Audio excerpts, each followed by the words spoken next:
Hello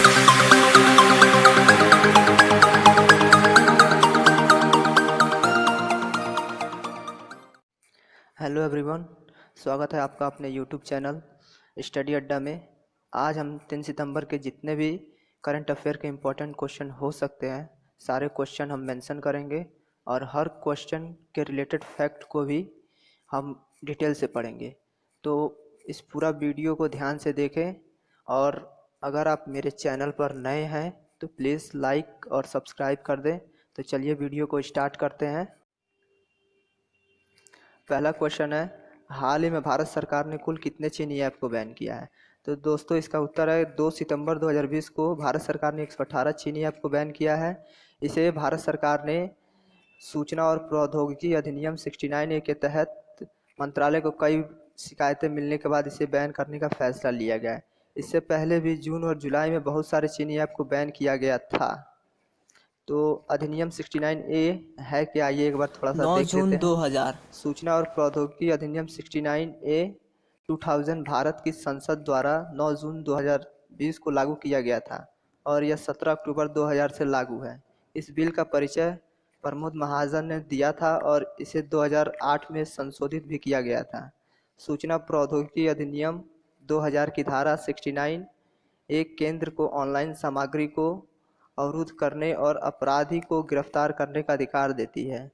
यह प्राथमिक कानून है जो भारत में साइबर अपराध और इलेक्ट्रॉनिक वाणिज्य से संबंधित है। दूसरा क्वेश्चन है, भारत और रूस की नौसेनाओं का इंद्र युद्ध अभ्यास कहाँ होने वाला? तो दोस्तों ये बंगाल की खाड़ी में होने वाली है। यह युद्ध अभ्यास 4 और 5 सितंबर 2020 को होने वाला है।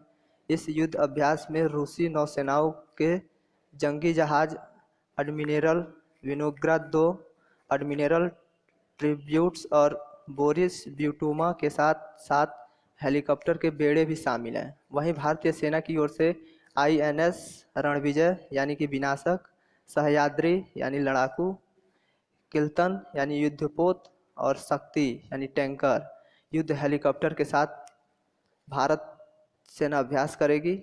यह अभ्यास पहले रूस के व्लादिवोस्टोक में होने वाली थी। अगला क्वेश्चन है, UN की 75वीं वर्षगांठ पर अंतर्राष्ट्रीय संगोष्ठी का आयोजन कहाँ हुआ है?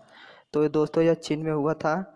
संयुक्त राष्ट्र संघ की स्थापना की 75वीं वर्षगांठ की स्मृति में अंतर्राष्ट्रीय संगोष्ठी 1 सितंबर 2020 को पेइचिंग में आयोजित हुई है। इस संगोष्ठी की थीम जो थी वो है बहुपात को मजबूत करे, एक साथ सुंदर भविष्य बनाए।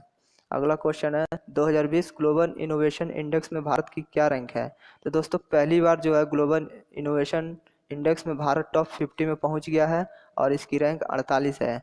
यह सूचकांक विश्व बौद्धिक संपदा संगठन, कार्नेल विश्वविद्यालय और INSED बिजनेस स्कूल द्वारा संकलित सूचकांक ने 131 अर्थव्यवस्थाओं का आकलन किया है। अगला क्वेश्चन है, रेलवे बोर्ड के चेयरमैन एवं CEO किन्हें नियुक्त किए जाने को मंत्रिमंडल ने मंजूरी दी?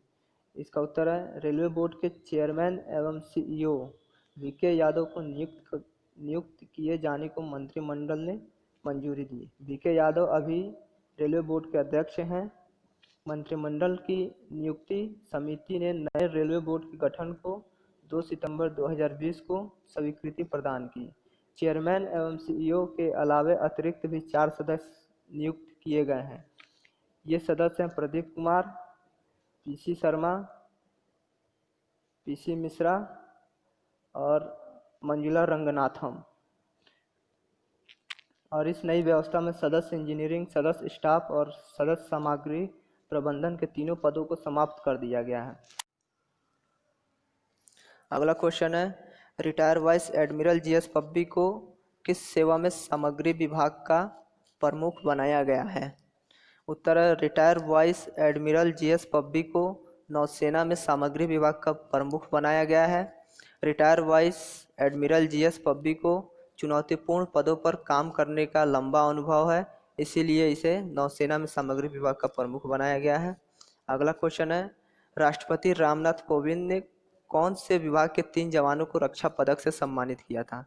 इसका उत्तर है, राष्ट्रपति रामनाथ कोविंद ने रेलवे प्रोटेक्शन के 3 जवानों को रक्षा पदक से सम्मानित किया। इन तीनों जवानों को उनके अच्छे कामों और ड्यूटी को ईमानदारी से करने के लिए दिया गया। इन तीनों जवानों के नाम जगवीर सिंह, जवान शिवचरण सिंह, जवान मुकेश कुमार मीणा है। अगला क्वेश्चन है, मंत्रिमंडल द्वारा मंजूर मिशन कर्मयोगी किस सेवा से संबंधित है? तो इसका उत्तर है, प्रधानमंत्री नरेंद्र मोदी ने 2 सितंबर 2020 को नौकरशाही में व्यापक सुधार के लिए केंद्र मंत्रिमंडल द्वारा राष्ट्रीय सिविल सेवा क्षमता निर्माण कार्यक्रम मिशन कर्मयोगी को मंजूरी प्रदान किए जाने से सरकार में मानव संसाधन प्रबंधन की पद्धतियां में मूलभूत सुधार आएगा।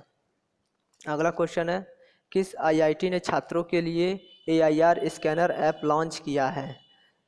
तो AIR scanner app launch IIT Bombay ने छात्रों के लिए लॉन्च किया है। Air scanner app artificial intelligence आधारित रीडिंग असिस्टेंस और डॉक्यूमेंट्री स्कैनर ऐप है और ये उन लोगों के लिए भी मददगार है जिन्हें अंग्रेजी भाषा पढ़ने में कठिनाई होती है। इस ऐप को रोहित कुमार चौधरी और कविन अग्रवाल ने बनाया है। अगला क्वेश्चन है, वित्तीय वर्ष 2020-21 के लिए भारत की GDP वृद्धि दर में कमी के बारे में भारतीय स्टेट बैंक ने क्या अनुमान लगाया है? इसका उत्तर है, वित्तीय वर्ष 2020-21 के लिए भारत की GDP वृद्धि दर में कमी के बारे में भारतीय स्टेट बैंक ने 10.9% का अनुमान लगाया है। अगला क्वेश्चन है, भारत का पहला खिलौना विनिर्माण क्लस्टर स्टार्टअप कहाँ होगा? इसका उत्तर है, कर्नाटक में होगा। विश्व बाजार में अभी खिलौने का बाजार करीबन $108 बिलियन का है। इसका ग्रोथ रेट 4.6% सालाना है। अगला क्वेश्चन है, हिंदुस्तान शिपयार्ड लिमिटेड के नए अध्यक्ष और MD के रूप में किसे नियुक्त किया गया है? तो हिंदुस्तान शिपयार्ड लिमिटेड के नए अध्यक्ष और MD के रूप में हेमंत खत्री को नियुक्त किया गया है। हेमंत खत्री LV शरत बाबू की जगह लेंगे। हिंदुस्तान शिपयार्ड लिमिटेड की स्थापना 22 जून 1941 को हुई थी। इसका मुख्यालय जो विशाखापट्टनम आंध्र प्रदेश में है। अगला क्वेश्चन है, CBDT के अध्यक्ष का कार्यकाल 6 महीने बढ़ाया गया है, उसका नाम बताइए। इसका उत्तर है, CBDT के अध्यक्ष प्रमोद चंद्र मोदी हैं, जिनका कार्यकाल 6 महीने के लिए बढ़ाया गया है।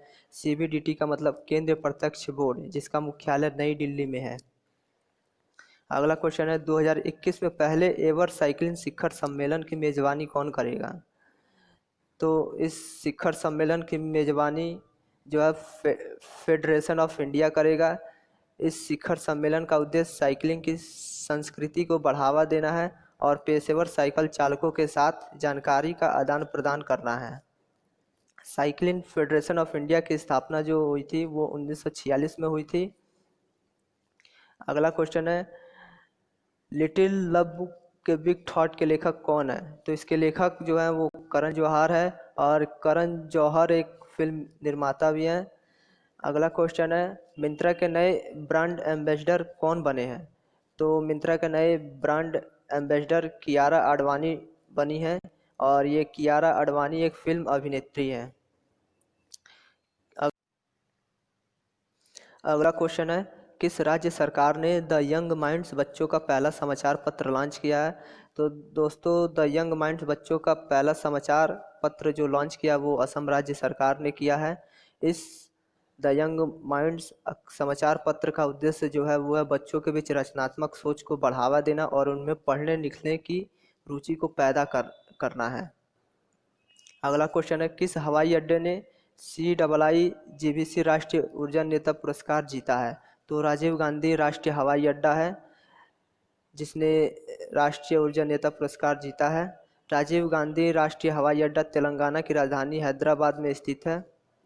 अगला क्वेश्चन है, किस कंपनी ने स्पाइस ऑक्सी नामक एक नया वेंटिलेशन डिवाइस लॉन्च किया है? तो वो है स्पाइस जेट ने स्पाइस ऑक्सी नामक एक नया वेंटिलेशन डिवाइस लॉन्च किया है। स्पाइस ऑक्सी एक नॉन इनवेसिव पोर्टेबल वेंटिलेटर है जो सांस लेने की समस्या व पुरानी समस्याओं वाले रोगियों की मदद करता है। अगला क्वेश्चन है, ब्लूमबर्ग अरबपतियों के सूचकांक के अनुसार दुनिया का सबसे अमीर व्यक्ति कौन बना है? तो वो है जेफ बेजोस जो पहले स्थान पे हैं, दूसरे स्थान पर बिल गेट्स हैं और तीसरे स्थान पर एलोन मस्क हैं। भारत के मुकेश अंबानी जो हैं वो अभी 8वें स्थान पर पहुंच गए हैं। अगला क्वेश्चन है, कौन सी भारतीय डेयरी कंपनी रेबो बैंक द्वारा जारी 20 शीर्ष अंतर्राष्ट्रीय डेयरी कंपनी की सूची में प्रवेश करने वाली पहली डेयरी कंपनी बन गई है? तो वो है अमूल कंपनी। और रेबो बैंक की स्थापना जो 1972 में हुई थी। तो दोस्तों, अगर वीडियो को अच्छा लगा आपको तो लाइक कमेंट ज़रूर कर दें, और कुछ गलत हो तो वो भी बताएं, और चैनल को सब्सक्राइब करना ना भूलें। धन्यवाद।